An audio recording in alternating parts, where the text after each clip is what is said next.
جو شخص رمضان المبارک کی ہر رات میں 2 رکعت نماز اس طرح ادا کرے کہ ہر رکعت میں سورہ فاتحہ کے بعد 3 مرتبہ سورہ اخلاص پڑھے تو اللہ تعالی اس کی ہر رکعت کے بدلے میں 70 لاکھ فرشتے بھیجتا ہے۔ ان کا کام یہ ہوتا ہے وہ اس بندے کی نیکیاں رکھیں اور برائیاں دور کریں اور اس کے درجات بلند کریں اور جنت میں اس کے لیے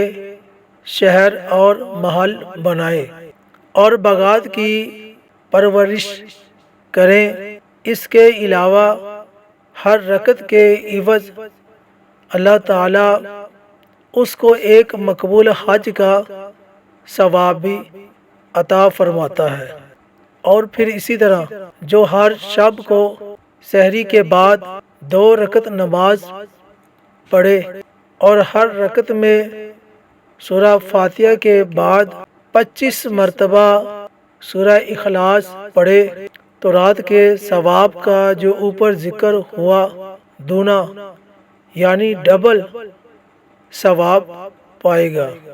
اور پھر اسی طرح جو رمضان المبارک کے ہر دن میں 4 رکعت ادا کرے، ہر رکعت میں فاتحہ کے بعد سورہ اخلاص 3 مرتبہ پڑھے اور رمضان المبارک کے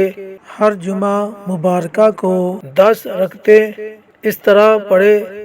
کہ ہر رکعت میں سورہ فاتحہ کے بعد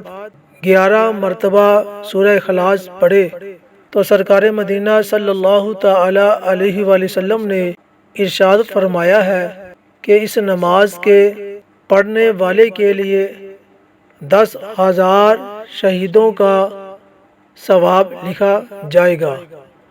اور گویا اس نے 10,000 غلام آزاد کیے اور 700 برس اس طرح اللہ تعالیٰ کی عبادت کی کہ دن کو روزہ دار اور شب کو نماز پڑھنے والا